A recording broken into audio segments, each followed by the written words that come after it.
concept of recovery, the, the framework that has been developed by, it's not just UNDP, it's the UN system has the track framework.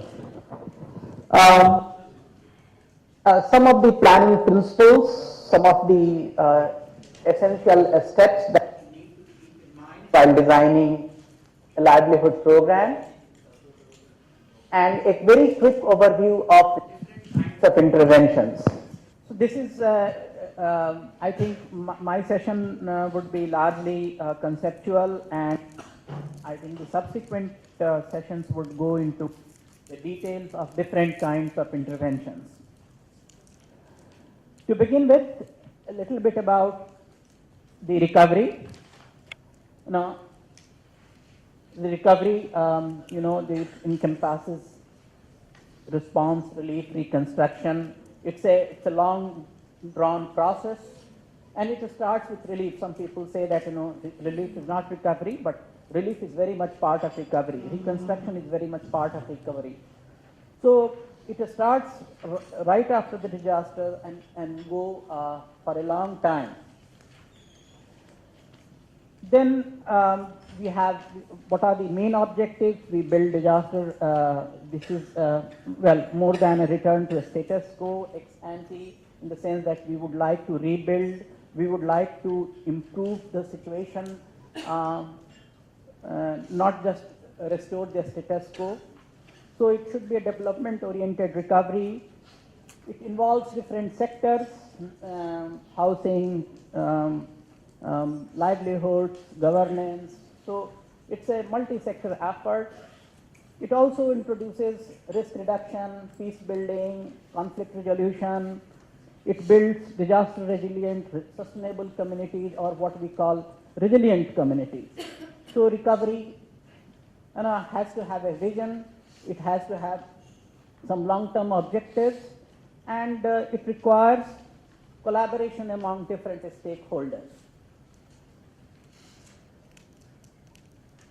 This is just a schematic presentation of the need for recovery assistance.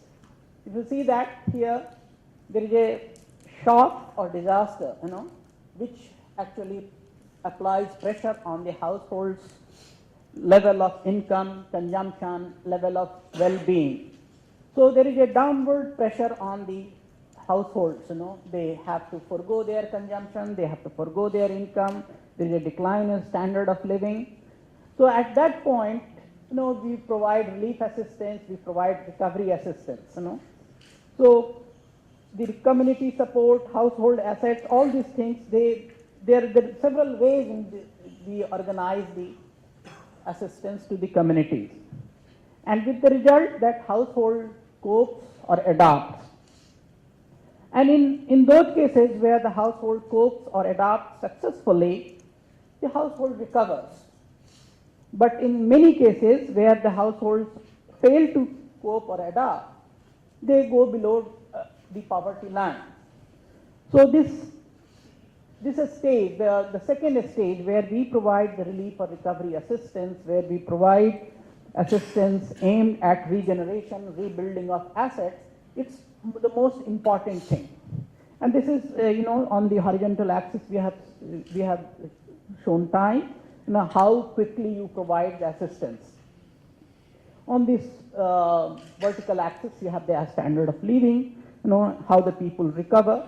So this is basically the diagram which shows the importance of recovery for the restoration or improvement in the standard of living following a disaster or crisis.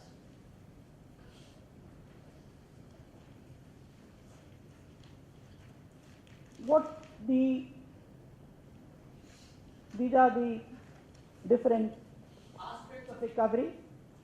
Physical reconstruction. We saw the film yesterday. Lot of physical reconstruction. Economic recovery, something which we will discuss in great detail today and in the next 3 days. Then there are other forms of recovery. This is psychosocial recovery, recovery from trauma, recovery of social networks. Then how do we go about addressing different recovery needs? How do we prioritize recovery needs? There are early and long-term recovery, the issue which Ashok raised yesterday. Reconstruction, repairs, strengthening of settlements, it's one of the most important priorities. Restoration of infrastructure, social services, governance systems, livelihoods recovery, revival of markets, social institutions, social networks. So the whole concept of recovery encompasses these different aspects, these different steps, different components. So it's quite an ambitious undertaking. Peace building, disaster risk reduction. Now, of all this, we are focusing on economic recovery. It is one aspect of recovery which has not received enough attention. It has started getting attention in the recent past, because one thing that we do a lot of physical reconstruction, lot of settlement rebuilding, and we realize that all those efforts do not provide adequate results unless they are accompanied with the livelihood support, unless they are accompanied with support for economic recovery. Because it's people would not just like shelter, they would also like to have the means of sustenance, the means of their own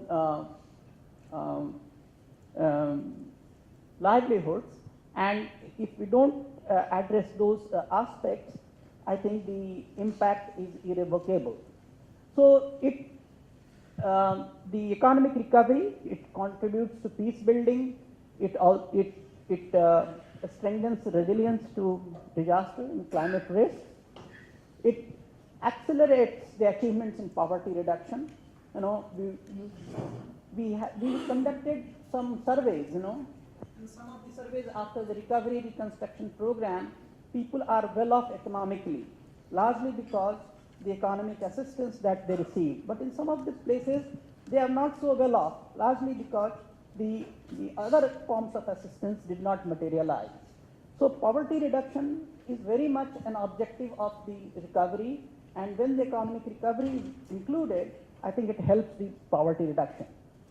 So all the program, impacts of the program, different kinds of intervention is considerably enhanced if we include economic recovery programs, if we include interventions which are aimed at livelihoods recovery.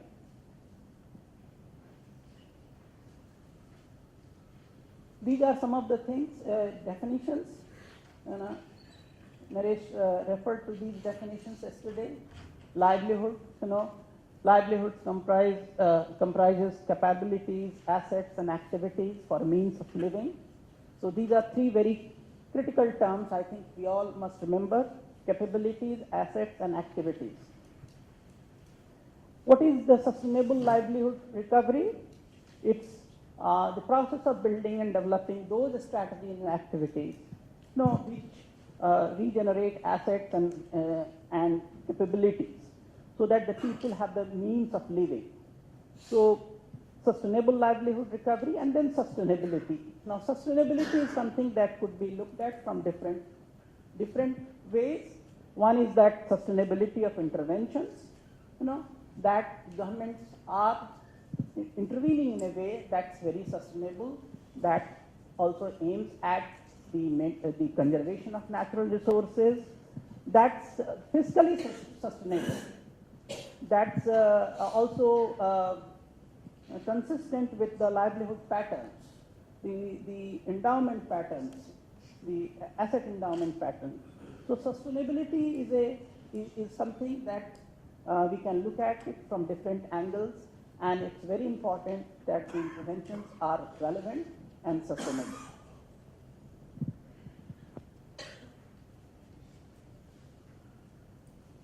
Now these are the assets, I think, again, the 6 kinds of assets, Naresh referred to 5 assets, Lajma said we have added 6. Yeah.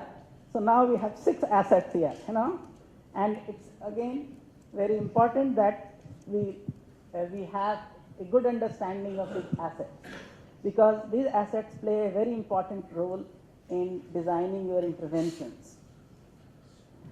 The financial assets, savings, remittances, credits, stores, productive land, these are the financial assets. Skills, knowledge, ability to labor, good health, physical capability, human assets, soil, water, land, genetic resources, environmental services. These are natural assets. Physical assets include roads, transport, water and sanitation, electricity, energy resources. Political assets, this is a later addition, political institutions and processes, access to and participation, access to institutions and participation, decision-making processes, power, security. And then social assets include networks, social claims, associations, culture, and religion. So these are the assets around which we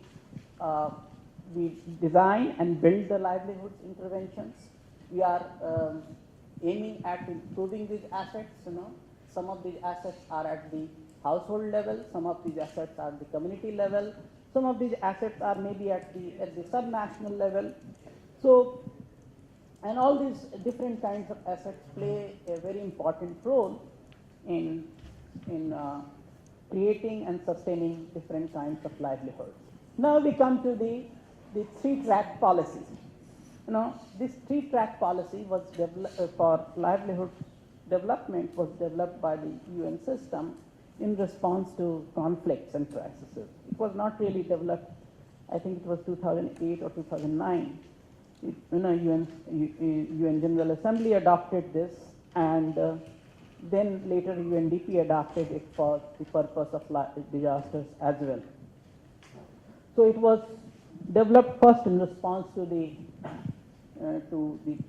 conflicts, how do we intervene in conflict situations. So track A, the livelihood stabilization. Track B, local economic recovery for employment and reintegration. And track C, long-term employment and inclusive economic growth. We will have subsequent sessions on each of these 3-track interventions. The track A, which is here is the diagrammatic representation of these 3 complementary tracks. That track A, if you see that here on the vertical thing, it starts quite high and then it tapers off. It's aimed at stabilizing livelihoods. Then the track B, that it starts much below the track A stabilization, but it increases after some time, and then subsequently it tapers off. So that is track B, and track C, which is for the long term, it actually starts and gradually builds up. So you see, as the first 2 tracks come down, the track C representation really goes up. This is a conceptual framework. We have not really implemented it in several places, in many places, I would say. I think we focus, at this stage, we focus largely on track A and track B. Even track B is, there are not many successful examples of track B, So, and actually this is what we need to promote, track A and track B. And track C also, if you have, if we link it to our regular livelihood programs, regular economic development programs, we will have track C interventions as well.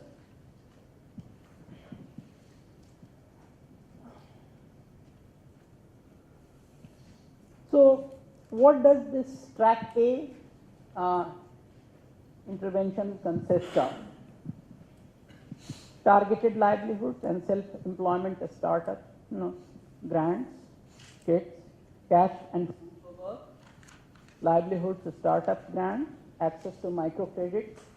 These are some of the immediate interventions that we support after a disaster or a big crisis. Then the emergency temporary jobs, again cash for work, emergency employment services, short cycle training programs, quick training programs, which can provide them some skills for earning livelihoods. Then if in the case of the IDPs, the internally displaced people, some building in-camp economies,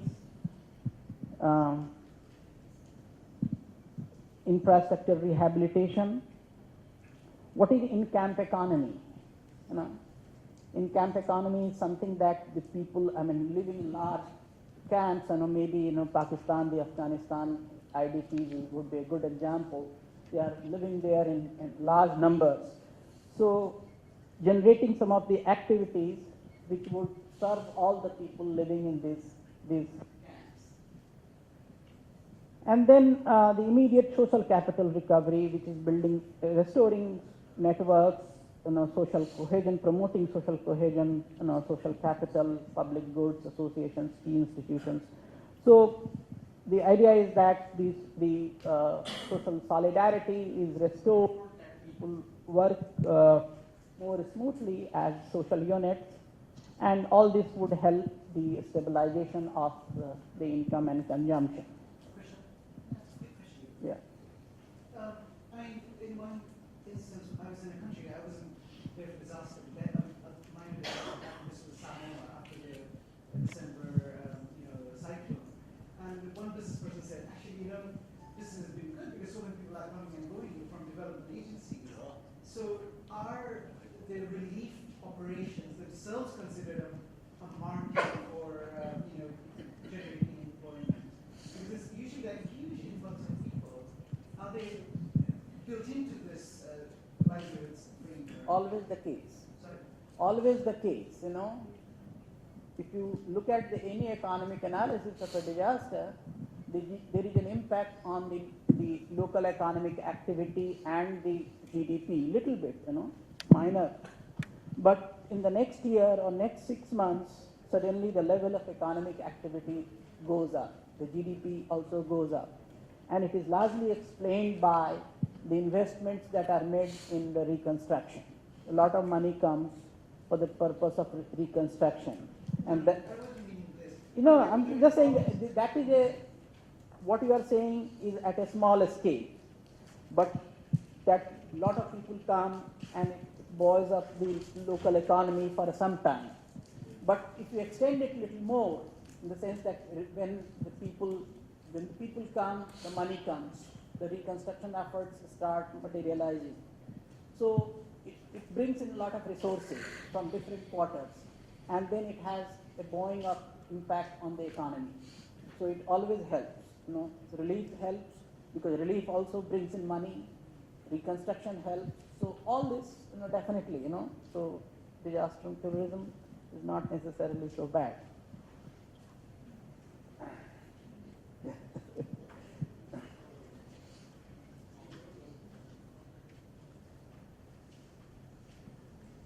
Then the track B, which is more area based.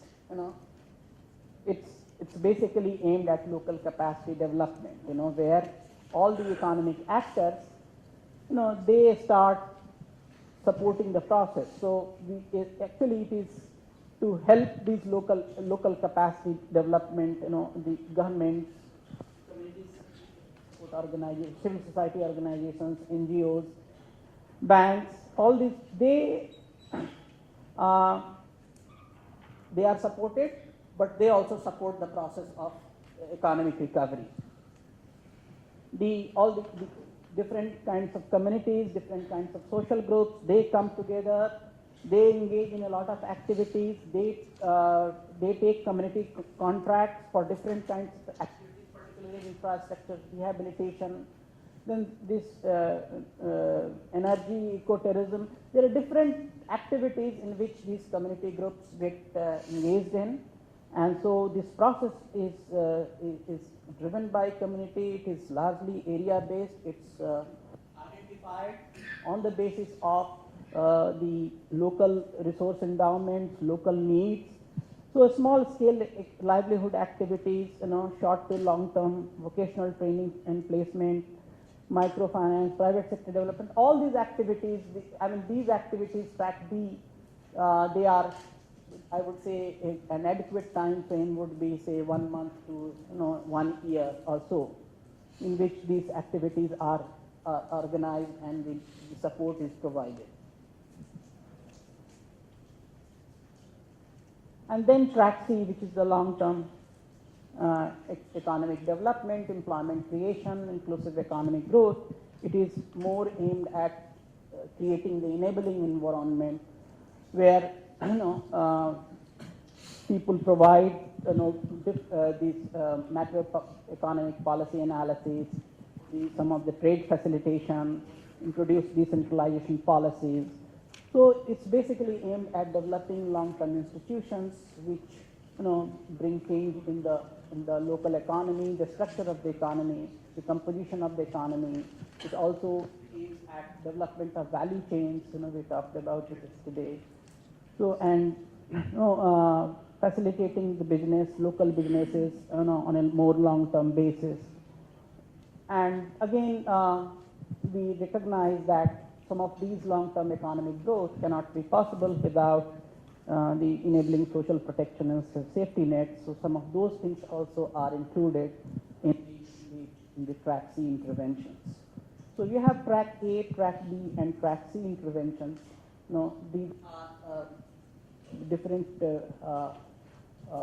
categories of economic support for economic recovery, but it's the track A and track B interventions which are, I think, advocated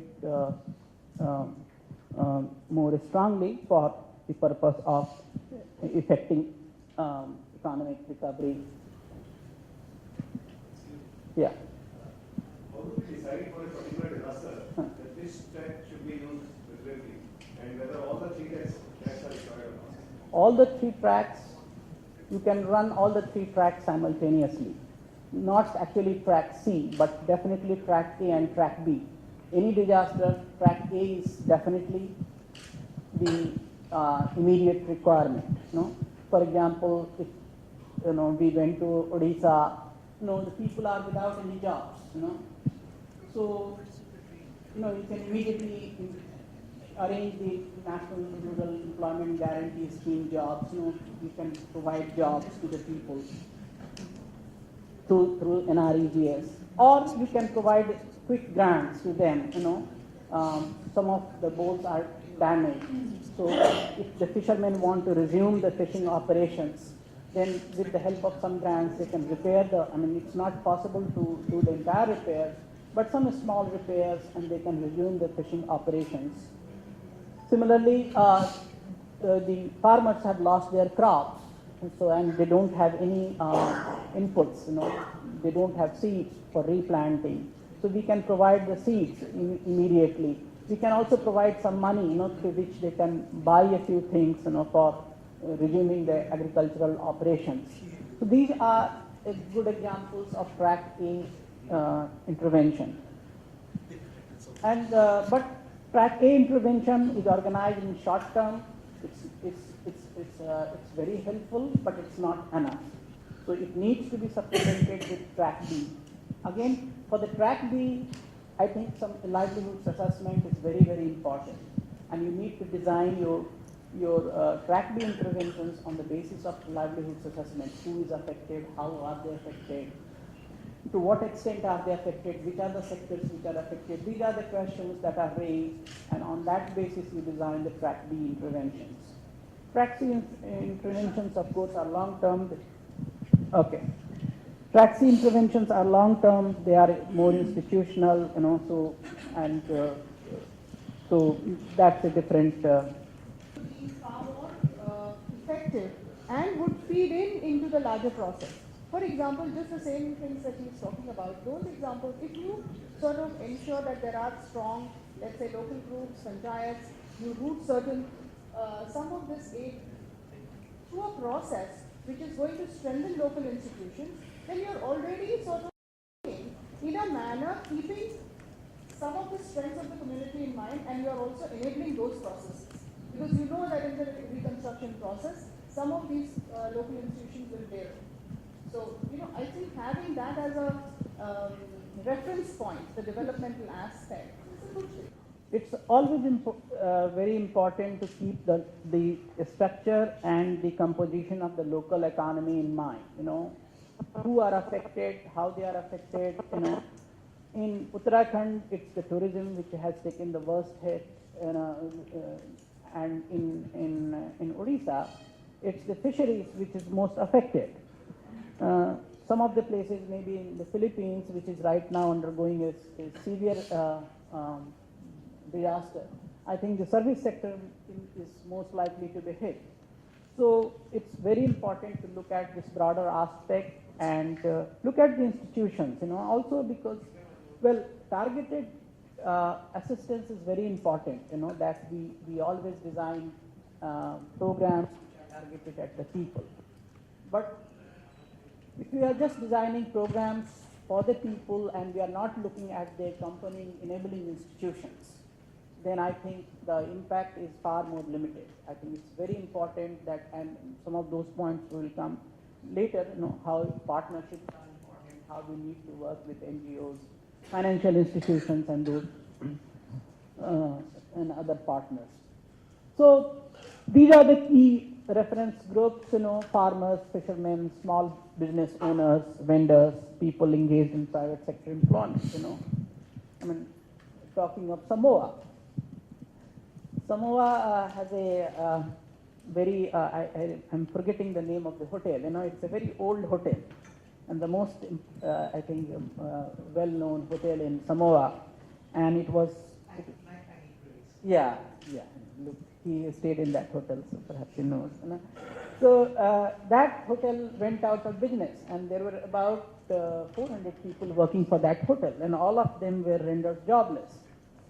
So it's very important that those people, and the hotel would take another year or couple of years before it gets back into business.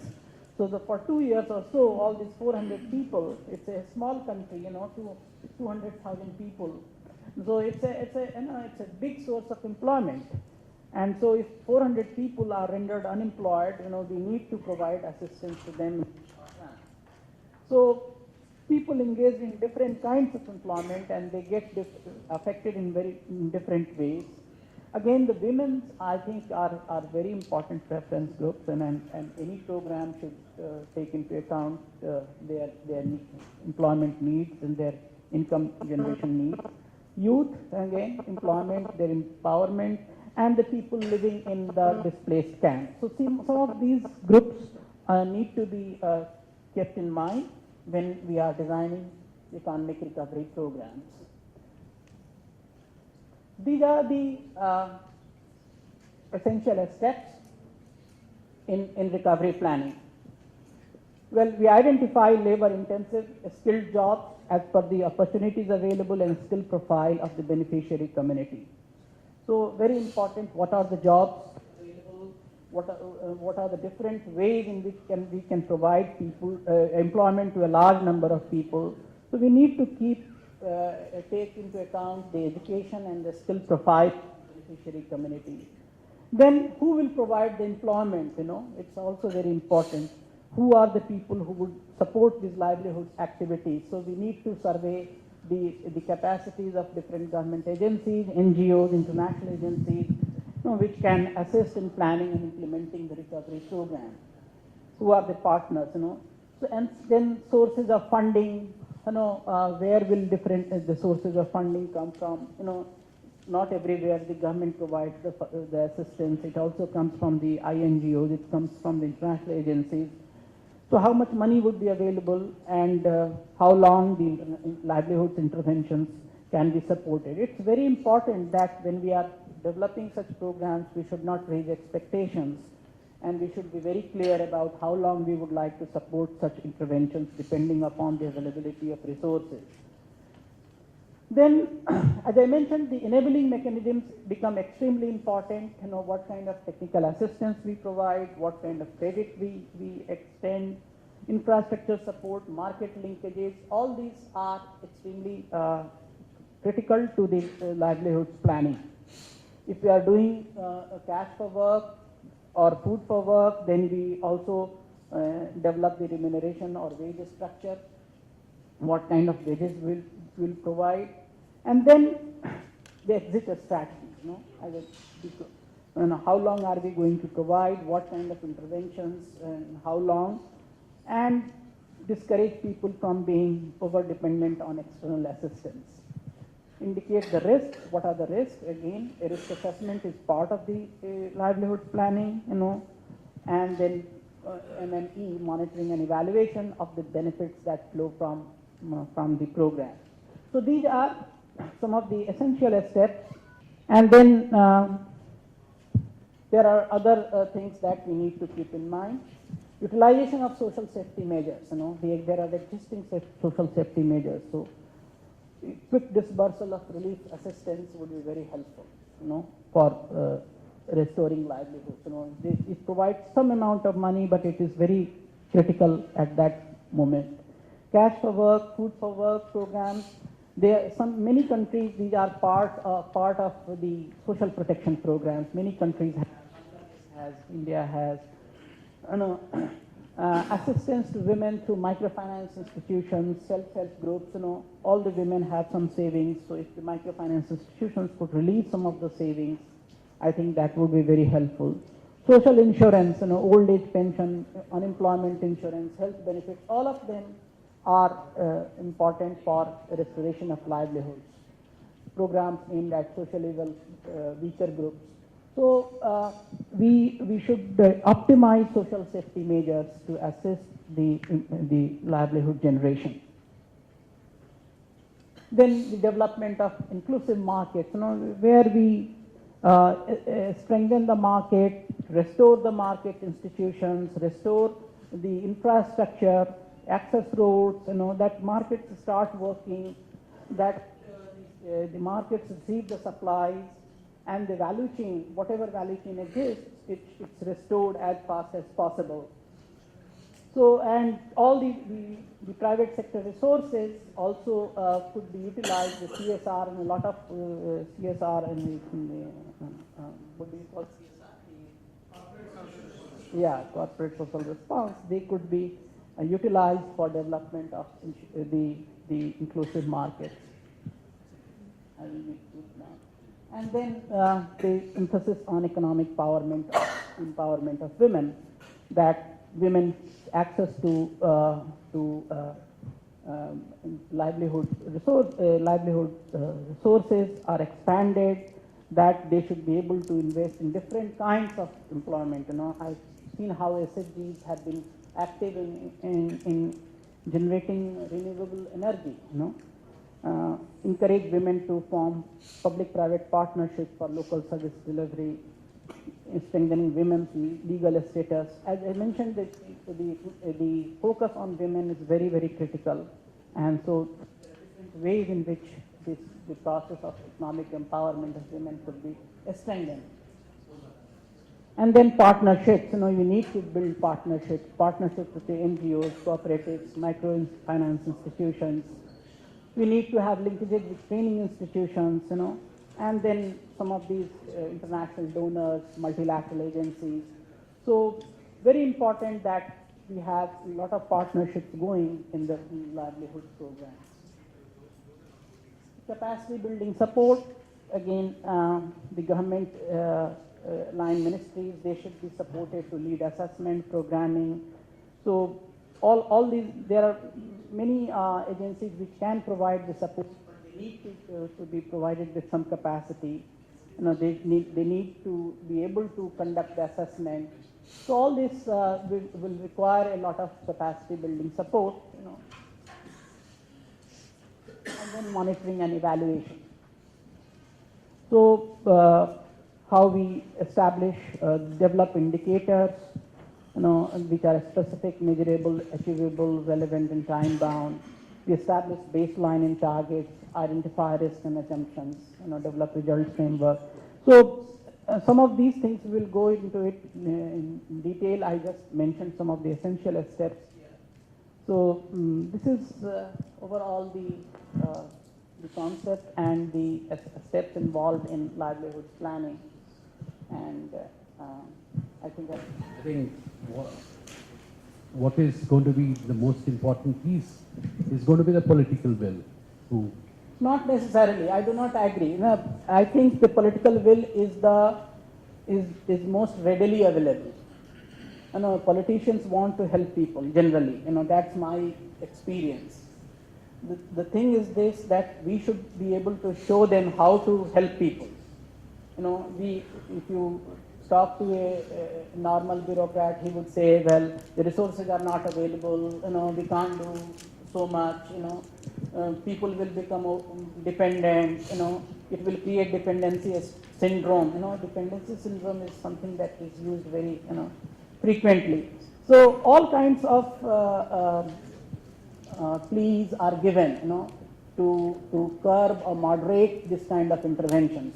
Politicians are generally, you know, would like to support people as much as they can because it gets them votes, you know. So it's not true that there is no political will. We have to show how to get the resources, and I think one is the assessment is one opportunity where we can make a very strong case for these interventions. Two, we have to show them what are the different kinds of interventions that we can undertake successfully.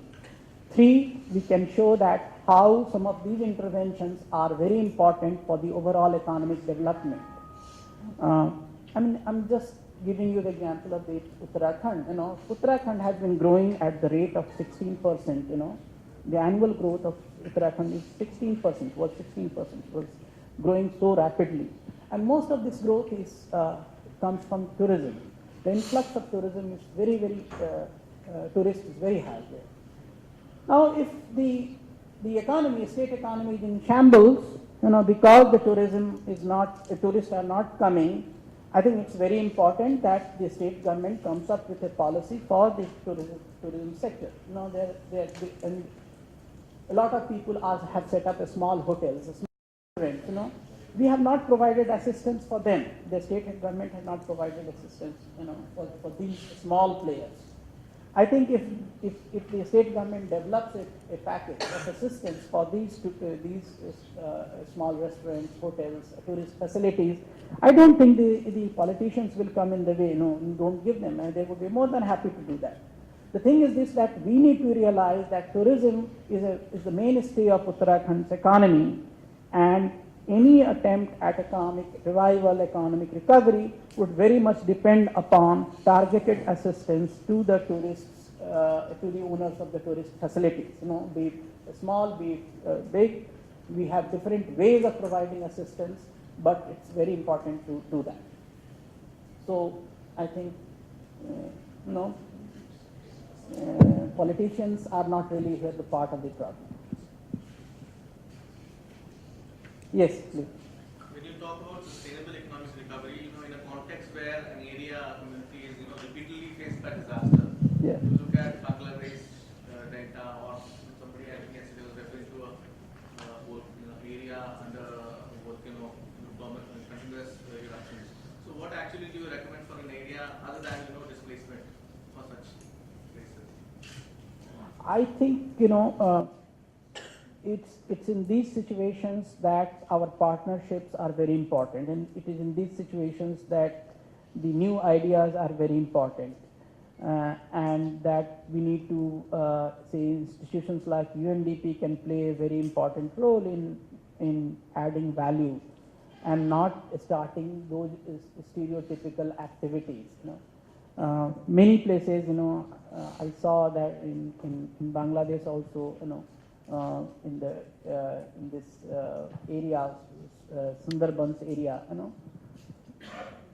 same old activities are being pursued, poultry and piggery and those things, which really don't add much value. If you start diversifying livelihoods, if you start generating new skills, giving new skills, new vocations, and new ways of, and maybe, some amount of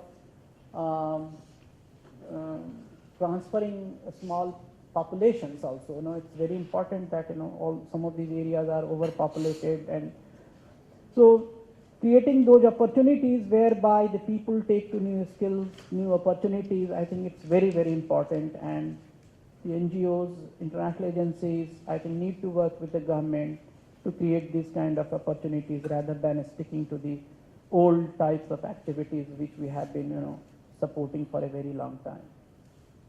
Yes. I really want to go back to my question firstly on how much is enough. Because I was just thinking, looking at the video yesterday also, about a government's obligations towards the disaster area. I mean, obviously we're talking about some of the very visible and, if I may misuse the word, a very sexy disaster like the tsunami, where a lot of international visibility and support was there. But there are a lot of disasters which are very small and localized, which doesn't get the international publicity or the kind of support that they need. Now, the government is obliged to support them, but there's no benchmark for anyone to hold them accountable, saying at the minimum, you should help them get back to this stage. If the national poverty line is this, then at least you should be able to help them up to that level. And conversely, why should a disaster community get everything, when another poor community which hasn't had a disaster gets nothing? I mean, where's the equity also between the community? I mean, of course, there's a emotional thing about, okay, these people are poor people, they've suffered, and they need to be supported. But I mean, I was looking at the video, and like one village in Sri Lanka had this amazing sports facility and all that. There are other communities in Sri Lanka probably didn't have anything. So how does government make sense of that or help that? And how does, say, the UN kind of, or the international community or the NGOs make sure that there's no, it seems to me very inequitable on multiple fronts. This is precisely the reason why we are organizing these kind of training programs. Why UNDP is investing in the development of recovery as a practice area. Because we realize, and UNDP got the mandate for early recovery, through this global humanitarian reform. We realize that, most of the recovery assistance flows only when there is large scale disaster, and when there are small disasters, small crises, there is no recovery, no donor turns up. It's very important to work with the governments, and I keep telling Mr. Agrawal, that government of India has no recovery policy right now. No recovery framework. Most of the governments don't have, they develop it in response to specific disasters. Same with Nepal, when there is a small disaster, nobody takes care of it. When there are big disasters, yes, there is a hue and cry, media gives it a lot of importance, and then the politicians go there. So it's very important for all the countries, all the governments to develop recovery frameworks, recovery policies which are applicable to all the disasters irrespective of their scale. It should be based on the way, on the scale of the impact, and how the individuals and households are impacted. So irrespective of what is the size of the disaster, anyone who is affected should be able to get some recovery assistance. It need not be the government. The recovery assistance should come from other sources as well, but the government should definitely facilitate it. So a lot of our advocacy for recovery preparedness, recovery framework actually stems from the concern which you just articulated, and this is a work in progress. Now the other question, why the disaster community gets, and that's why we are saying that track A is important, but track B is also very important. Track B is not necessarily focused on the disaster affected people. No, you will perhaps tomorrow, day after tomorrow, you will have some presentations on track C, where you find that women in a particular area, in a disaster affected area, are organized into self-help groups. Not all women are affected by disasters. Some of the women come from those families which did not experience it. Lot of market institutions are built. They don't cater to only the disaster affected community. There are funds created. There are special funds created. They do not cater only to the disaster affected people. So it's very important, and that's why we are saying the track B interventions are basically represent area based approach. it represents all the interventions happening in that area, and it's very important for anyone who is planning not to target just disaster affected people. I'm not saying that they should not be prime focus, but it's very important to look at the supporting institutions, supporting mechanisms, the local markets and all those enabling factors. So the area-based approach is the way to go. Thank you. Yes, Ashok. So I basically have a question, that why long-term recovery has been brought under the scope of recovery framework. I mean, then what is the difference between development per se? I mean, for organizations like UNDP, which has been engaged in building capacities, sectoral capacities, etc., why this has been brought? This is my first question. I mean, what could have been the argument or justification behind it? Disaster situation is one, but to my mind, I assume, and I may be wrong also, that probably it is in the context of crisis countries where there have been crises, aftermath of crisis, etc. And second is that any timeline fixed as to how long can be the medium-term recovery or the long-term. Short-term recovery would be 15, 16 months and would be more in the form of relief. And I'm asking these questions particularly in the context of larger economies like India and the countries in this region. I will respond to your second question first. These are not cast in stone, and Lajamanji, please correct me if I am wrong. Early recovery interventions, the short-term interventions could go up to 6 months after the disaster or crisis. Anything between 3 months and 18 months is the track B, the medium-term interventions. And anything beyond 18 months could be considered the long-term intervention. So this is my understanding of the short-term, medium-term, and long-term interventions. As I mentioned, the short-term and medium-term interventions, they can run concurrently. Why do we have long-term interventions in non-crisis countries?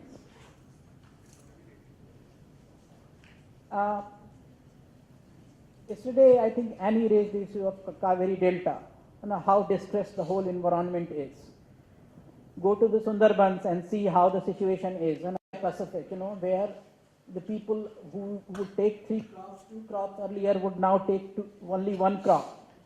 I think these are very important issues, very important problems, and the people are actually reeling under the impact of these things. And there is an imperative to come up with policy responses and programmatic responses to some of these issues. If you are, the climate change impacts are slow, invisible, imperceptible. I mean, it emerges over a period of time. If you are not able to take care of these things, that people are not able to, their apple orchards at the lower heights, they are withering, they are not giving any fruits, So people are left without any sustainable means of livelihood. So how would we respond to them if we don't have a long-term recovery policy? And that's why I'm saying that recovery policy is not essentially a recovery policy, it's a development policy. It's also an adaptation policy. So it aims at developing new kind of value chains, new kinds of adaptive policies, adaptive institutions, improving the financial inclusion over a period of time. So I think the long-term recovery is by way of development, by way of adaptation, is extremely important in many parts of this region. Yes. Just one thing I want to ask is there any mechanism or any basis or approximate formula to write a support package for the disaster affected communities? Like what we encountered recently in our small scale of disaster in Dalchula, which was the impact of Uttarakhand in India. Houses worth of like 20 million or even more were damaged, and the communities were asking to compensate them. Now, how the government will deal in such kind of situation? Whereas on the other hand, when Kosi flood was there, which again was a huge disaster with lots of political attention as well as media attention, they were compensated quite heavily. So now in this kind of situation, how the government is struggling to deal with this, and they have already formed agitation group, a couple of people died and all that. The government struggles largely because it has no consistent economic recovery policy. No, it develops policy in response to a specific disasters. If it had a consistent recovery policy, if your land is destroyed, this is what you would get by way of assistance. I think some of these problems would be avoided. So that's one thing, and that calls for more advocacy for developing recovery frameworks and policies. So that's one thing. Second, I would suggest a very practical way of addressing these issues. Assessment is the most important tool to guide your recovery proposals. If the housing losses are say $20 million to 20 million rupees, maybe you should, and then what happens then? Some of the houses are big, some of the houses are very small. So you can't say that the big houses, if they have lost more, so they should be given more. That would be very iniquitous. So that's not the way you propose your recovery policy. You propose a recovery policy in the way that everyone gets a meaningful assistance, whereby he or she is able to restore the housing to the minimum living conditions. So the assistance should very much be linked to what you are aspiring for. If you want to provide assistance for livelihoods recovery, if you are giving 2,000 rupees, would it really lead to something? No, it won't. But maybe if you are considering that, well, we give 10,000 rupees to all the vendors, all the small shopkeepers, so that they are able to restock some of the things, or maybe they are able to rebuild their shops, that would be a meaningful assistance.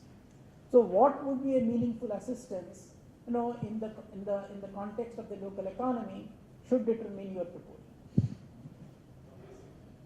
Yeah. Why do we call it economic recovery and not simply recovery? Because I mentioned in the beginning, recovery has several components. There is a physical recovery also.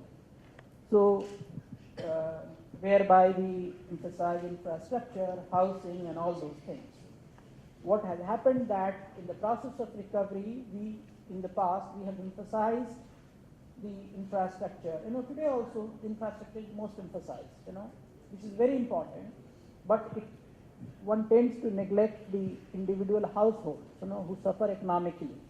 So economic recovery is coming up as a distinct area. It's part of addressing the households who are affected by crisis or disaster, and that's why, address specifically. Yes, I'm coming. Just a few points I want to make. One is actually, in my opinion, how we have treated track 3 in the past is going to influence how your track 1 and 2 will work in the next disaster. And how we would deal with it today would impact how we would handle it in the next disaster as well. There can be ample examples. I'll give you an example of, let's say, the last 2009 cyclone Ayla that hit both Bangladesh and India. After that, a lot of money was given by the government, and then after that, the central government announced another 500 crore package to put up 125 cyclone shelters. You go to the Sundarbans and see how many have been built. There are hardly any. In fact, they were supposed to have it across the Bengal coast, up to Bangladesh. The next issue is, so how would you then, when the next disaster comes, how your track 1 and 2 would work, and how best have we strengthen the other systems and policies. So those are going to be critical. The second point is also in terms of, as you have been mentioning about the meaningful assistance. Where do I limit to the meaningful assistance and charity? And how far can governments go in terms of meaningful assistance and take it to the level of charity? I'll give an example here. The bargaining power of the mule owners in Uttarakhand in order to promote tourism. It started with because the government had only up to 5,000 rupees initially that you can give per an animal. They went for 5,000, then they went to 15,000, then went to 25,000, and today we are talking about 50,000.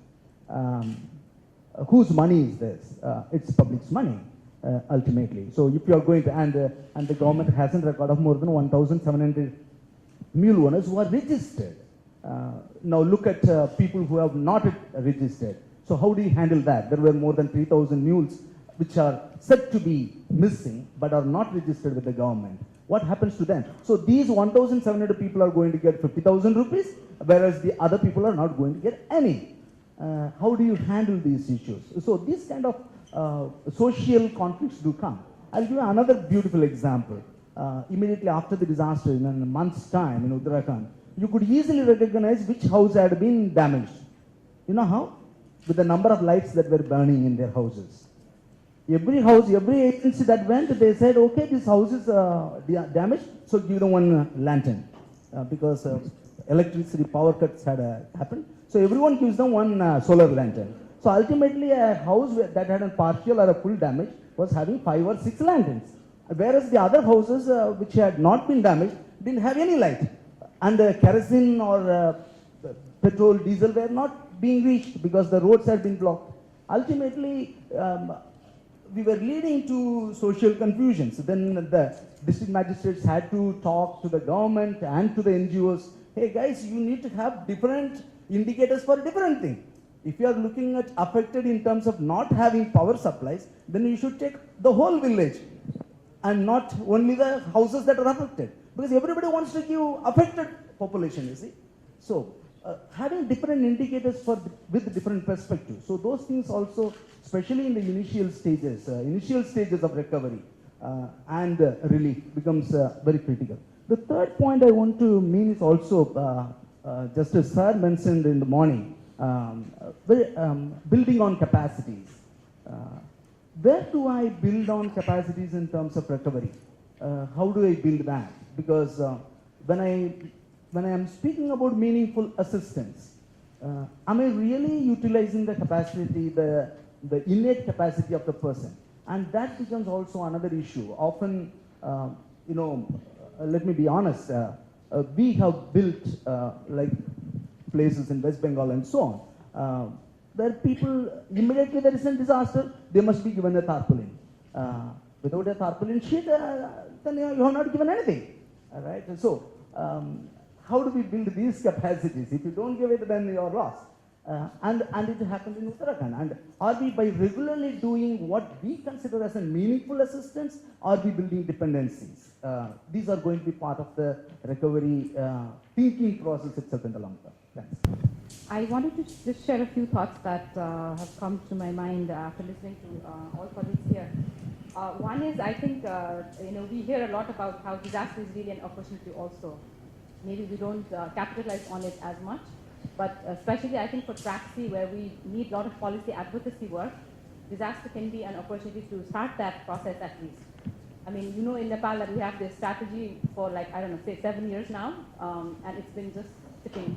We don't have a policy yet, and it has never been the priority of the government, possibly because of all the instability we've been going through, but it should have been an opportunity that even UNDP should have perhaps taken up with the convening kind of power that we claim we have.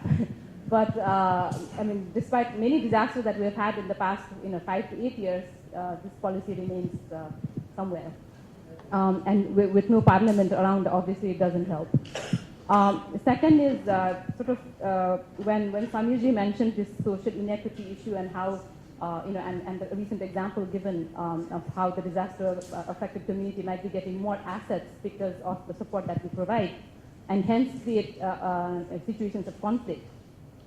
This policy particularly, and all the work that we have done on sort of do no harm, should have been our sort of a guideline in all our work, not just in post-disaster support that we provide. If we do that, then we will definitely not be just supporting the affected community, whether it is conflict or disaster affected, but others who are in the area who are vulnerable in many ways and will not be excluded from the support process. And the third point is, I think we are calling this livelihoods and economic recovery, and the word livelihoods is there, I think, to also sort of give the message that it's not just about income or economic status. It's about all the other 5 assets as well. So it's not just about having more income or more income stability. So I would say it's livelihood recovery rather than even just economic recovery. And the track B and C would be more about the long-term economic recovery. And one last thought is we did the country assessment for this 3-track rollout. And one of the challenges was when we mapped many programs that are out there in Nepal right now, not just UNDP or UN's program, many other programs, the list was quite long. And to actually categorize them into which track they fall was quite an exercise. And you find out that there is no one program that can be boxed into one category. So in operational terms, you actually have programs that might be contributing to all 3 tracks or maybe at least 2 tracks. So even if the policy makes it sound like we are trying to fit everything in neat boxes, reality is quite different.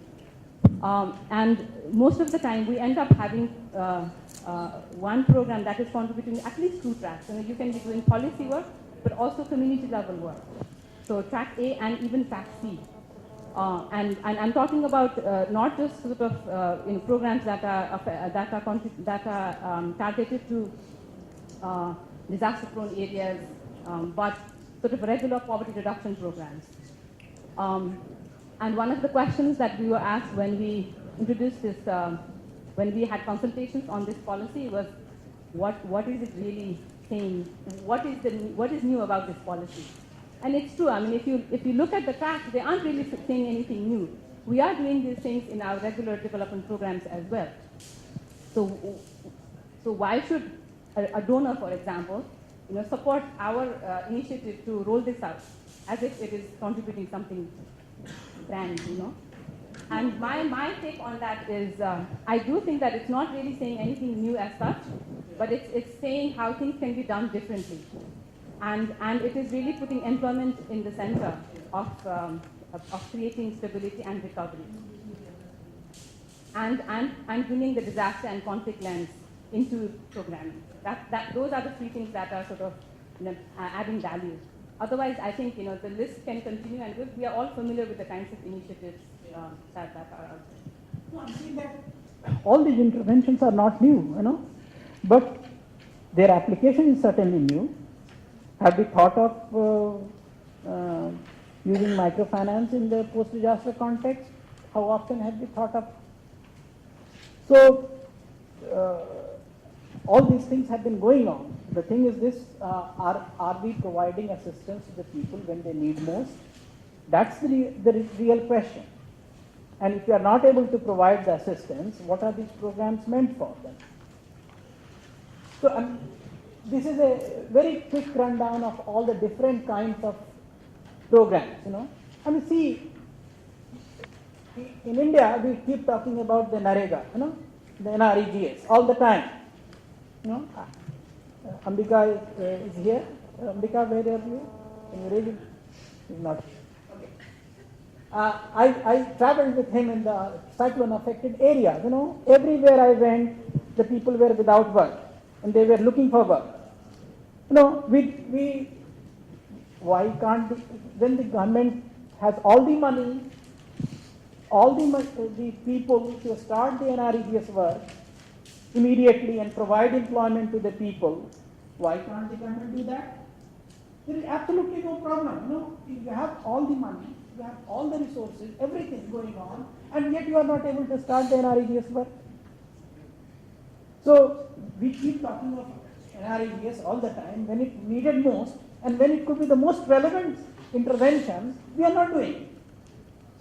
And so that's really the point we are making, that economic recovery at a certain time is most needed, and that we need to pursue a number of interventions in order to provide assistance to the people. If we don't provide assistance to the people at that stage, if the fishermen are without work for 6 months, imagine the impact it would have, long-term impact it would have on their household economy, on their patterns of consumption, on their social interaction, everything. So, look at these are the different kinds of intervention. Food for work, food for work has been going on for more than a century here, in this whole region. The British developed the famine code, and at that time food for work would be, implemented. Cash for work, again, not a new thing, we all know cash for work. Cash support for livelihoods recovery, cash income generation activities, social funds, microfinance, commodities and cash vouchers, monetization and subsidized sales, seeds and agricultural imports, livestock support and fisheries.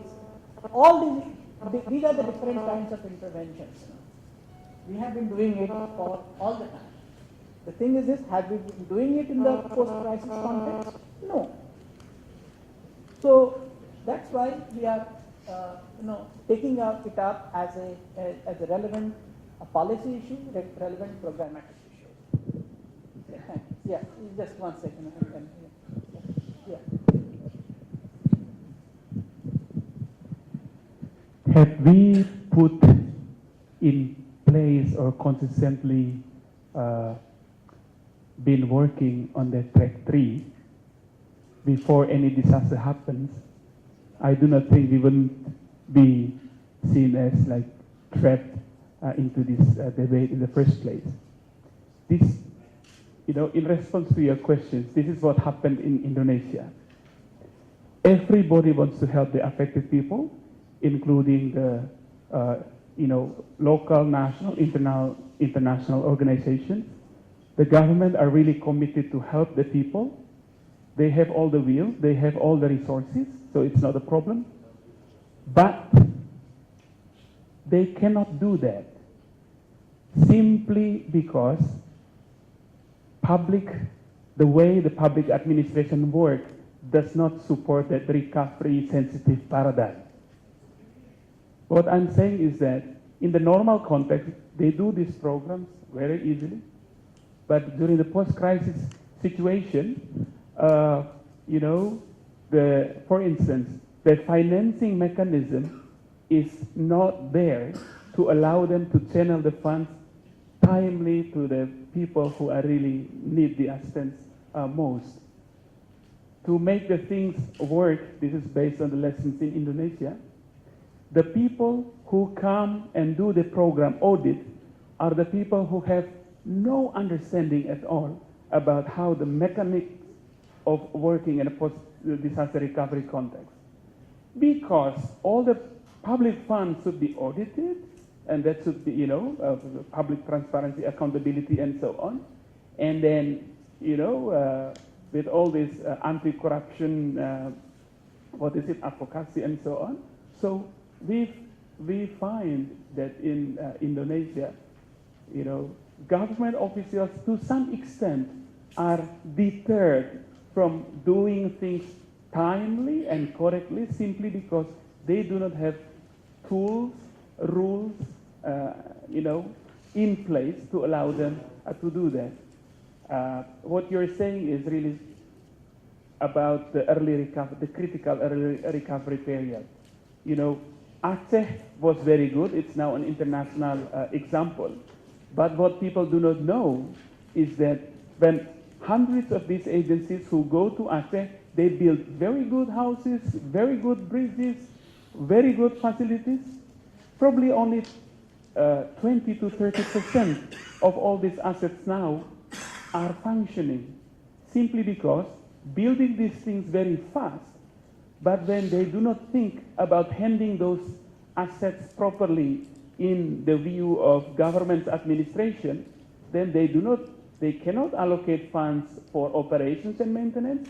Hence, there are no ways of them to sustain, to maintain all these assets and so on. But then, during a post-crisis situation, normally these kind of things do not come as the first priority.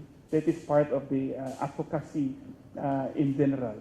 What I'm trying to say here is that, first, this is not a sexy thing in terms of a donor's perspective to support, although we do have all the commitments to do that. So I think for BCPR, I would suggest, that you should allocate core UNDP funds to support these three words that everybody keeps mentioning since yesterday: recovery policy, recovery framework, and recovery preparedness.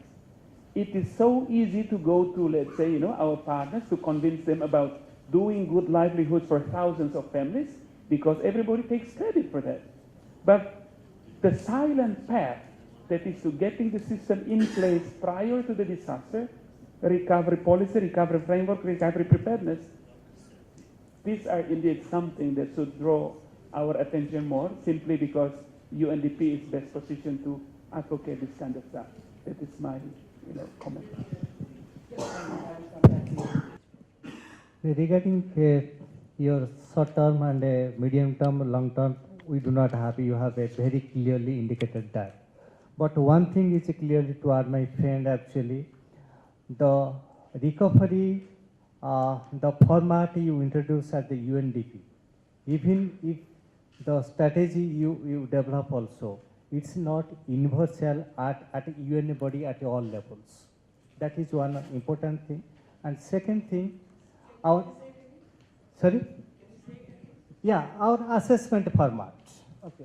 So it's not a universal one at all level, because we do not have a clear-cut policy at a government level, and we do not have a clear-cut policy also. If you look at the NGO also, their assessment is something different, UN assessment is something different, and the government assessment is something different, and there is no universal format on that. That is one of the lacuna. Second thing is, so far, short-term recovery is a concern, medium-term recovery is a concern. Okay, we are fine. Government does not have a clear-cut long-term policy or post-say rehabilitation policy at all. So that need to be, my sincere request will be, when UN is coordinating between government and civil society organizations, UNDP should take a very key role to make a policy changes and a policy introduction. Concept about recovery, the framework that has been developed by, it's not just UNDP, it's the UN system has the track framework. Some of the planning principles, some of the essential steps that while designing a livelihood program, and a very quick overview of the types of interventions. Yeah. Okay. So, yeah. So this is, I think my session would be largely conceptual, and I think the subsequent sessions would go into the details of different kinds of interventions. To begin with, a little bit about the recovery. Now, the recovery, it encompasses response, relief, reconstruction. It's a long drawn process, and it starts with relief. Some people say that relief is not recovery, but relief is very much part of recovery. Reconstruction is very much part of recovery. So it starts right after the disaster and go for a long time. Then we have what are the main objectives. We build disaster. This is more than a return to a status quo, ex ante. in the sense that we would like to rebuild, we would like to improve the situation, not just restore the status quo. So it should be a development-oriented recovery. It involves different sectors, housing, livelihoods, governance. So it's a multi-sector effort. It also introduces risk reduction, peace building, conflict resolution. It builds disaster resilient, sustainable communities, or what we call resilient communities. So recovery has to have a vision. It has to have some long-term objectives, and it requires collaboration among different stakeholders. This is just a schematic presentation of the need for recovery assistance. If you see that here, there is a shock or disaster, which actually applies pressure on the household's level of income, consumption, level of well-being. So there is a downward pressure on the households, they have to forego their consumption, they have to forego their income, there is a decline in standard of living. So at that point, we provide relief assistance, we provide recovery assistance, So the community support, household assets, all these things, there are several ways in we organize the assistance to the communities. And with the result that household copes or adapts. And in those cases where the household copes or adapts successfully, the household recovers. But in many cases where the households fail to cope or adapt, they go below the poverty line. So this is stage, the second stage, where we provide the relief or recovery assistance, where we provide assistance aimed at regeneration, rebuilding of assets. It's the most important thing. And this is, on the horizontal axis, we have shown time, how quickly you provide the assistance. On this vertical axis, you have the standard of living, how the people recover. So this is basically the diagram which shows the importance of recovery for the restoration or improvement in the standard of living following a disaster or crisis.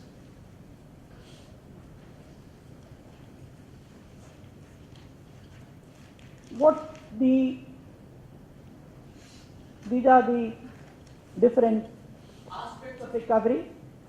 Physical reconstruction, we saw the film yesterday, lot of physical reconstruction.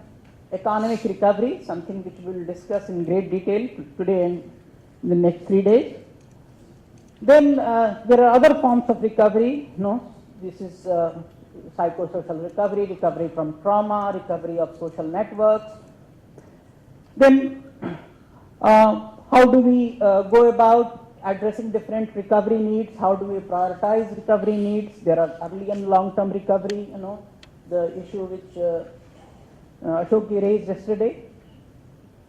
Reconstruction, repairs, strengthening of settlements, it's one of the most important priorities. Restoration of infrastructure, social services, governance systems, livelihoods recovery, revival of markets, social institutions, social networks. So the whole concept of recovery encompasses these different aspects, these different steps, different components. So it's quite an ambitious undertaking. Peace building, disaster risk reduction. Now, of all this, we are focusing on economic recovery. It is one aspect of recovery which has not received enough attention. It has started getting attention in the recent past, because one thing that we do a lot of physical reconstruction, lot of settlement rebuilding, and we realize that all those efforts do not provide adequate results unless they are accompanied with the livelihood support unless they are accompanied with support for economic recovery. Because it's people would not just like shelter, they would also like to have the means of sustenance, the means of their own livelihoods. And if we don't address those aspects, I think the impact is irrevocable. So the economic recovery, it contributes to peace building, it strengthens resilience to disaster and climate risk. It accelerates the achievements in poverty reduction. You know, we conducted some surveys. You know, in some of the surveys after the recovery reconstruction program, people are well off economically, largely because the economic assistance that they receive. But in some of the places, they are not so well off, largely because the other forms of assistance did not materialize. So poverty reduction is very much an objective of the recovery, and when the economic recovery is included, I think it helps the poverty reduction. So all the program, impacts of the program, different kinds of intervention is considerably enhanced if we include economic recovery programs, if we include interventions which are aimed at livelihoods recovery.